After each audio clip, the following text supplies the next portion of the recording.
Subscribe कीजिए the perfect classes channel को और बेल आइकन को दबाइए लेटेस्ट वीडियो सबसे पहले देखने के लिए। स्टूडेंट द परफेक्ट क्लासेस में आप सभी का स्वागत है। शिक्षा निदेशालय राष्ट्रीय राजधानी क्षेत्र दिल्ली की वर्कशीट नंबर 33 डिस्कस कर रहे हैं बच्चों। क्लास 7 की वर्कशीट है, विषय है सामाजिक विज्ञान, 12 फरवरी 2021 की वर्कशीट है। टॉपिक है ईश्वर से अनुराग। हमारे आसपास के लोग अलग अलग तरीकों से ईश्वर की भक्ति करते हैं। कोई भजन कीर्तन गाता है, कोई कव्वाली, तो कोई चुपचाप ईश्वर के नाम का जाप करता है। विभिन्न दार्शनिकों ने भक्ति के बारे में अलग अलग विचार दिए हैं। आइए कुछ दार्शनिकों के विचार जानते हैं। पहले हम पढ़ेंगे शंकर जी के बारे में। यहाँ लिखा हुआ है शंकर। शंकर का जन्म 8वीं शताब्दी में केरल प्रदेश में हुआ था। वे अद्वैतवाद के समर्थक थे। अद्वैतवाद के अनुसार जीवात्मा और परमात्मा जो परम सत्य हैं दोनों एक ही हैं।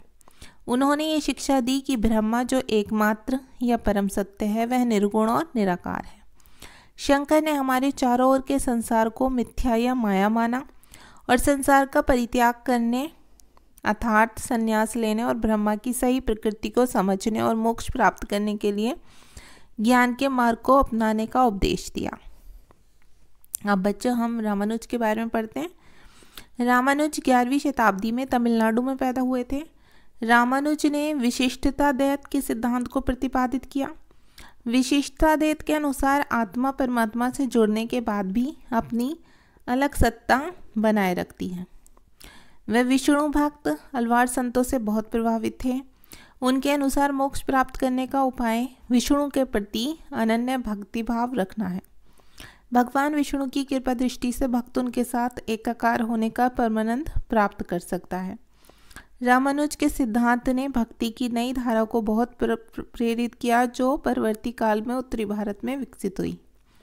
अब यहाँ पर पढ़ेंगे बच्चों हम बसवन्ना का वीरशैववाद।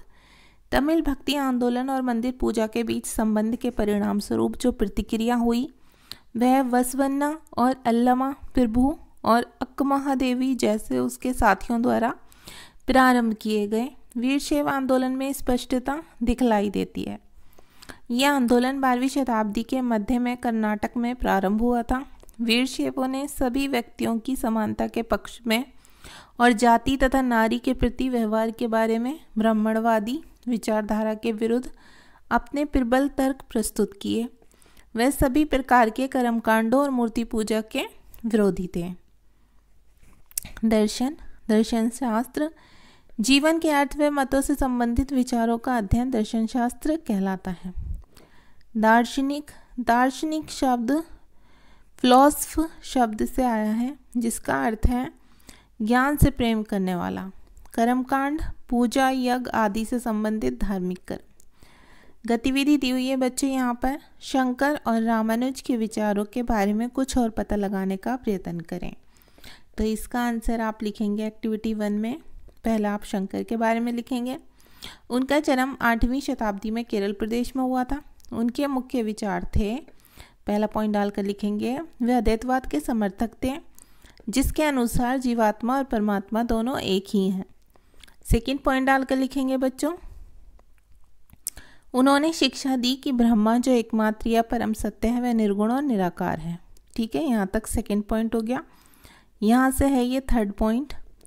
ठीक है, उन्होंने हमारे चारों ओर के संसार को मिथ्या या माया माना और संसार का परित्याग करने अर्थात संन्यास लेने और ब्रह्मा की सही प्रकृति को समझने और मोक्ष प्राप्त करने के लिए ज्ञान के मार्ग को अपनाने का उपदेश दिया। यहाँ तक तो था ये शंकर के बारे में। अब यहाँ से स्टार्ट है रामानुज के बारे में। रामानुज 11वीं शताब्दी में तमिलनाडु में पैदा हुए थे। वे विष्णु भक्त अलवार संतों से बहुत प्रभावित थे। इनके मुख्य विचार थे, फर्स्ट पॉइंट है मोक्ष प्राप्त करने का उपाय विष्णु के प्रति अनन्य भक्ति भाव रखना है। भगवान विष्णु की कृपा दृष्टि से भक्त उनके साथ एकाकार होने का परमानंद प्राप्त कर सकता है। थर्ड पॉइंट है रामानुज ने विशिष्टताद्वैत के सिद्धांत को प्रतिपादित किया जिसके अनुसार आत्मा परमात्मा से जुड़ने के बाद भी अपनी अलग अलग सत्ता बनाए रखती है। अब बच्चों ये आंसर तो लेंदी हो गया है। ठीक है, आप इसे शॉर्ट करने के लिए क्या कर सकते हैं, यहाँ तक है 2 पॉइंट्स आप यहाँ तक लिख लीजिए शंकर के बारे में, और रामानुज के बारे में भी आप 2 पॉइंट्स लिख लीजिए यहाँ तक, ठीक है। और अगर आप तीनों पॉइंट्स लिखना चाहते हैं तो आप तीनों लिख सकते हैं। एक्टिविटी 2 में देखिए क्या पूछा हुआ है, भक्ति के बारे में अपने विचार साझा करें। तो एक्टिविटी 2 में आप लिखेंगे, भक्ति माया के बंधन को शिथिल करके हमें प्रभु तक पहुंचा देती है। भक्त अपने जीवन चरित्र से सिखाते हैं कि हमें जीवन में प्रभु का कैसे बनकर रहना चाहिए। अंतःकरण से सदैव प्रभु से जुड़ने का प्रयास करना चाहिए।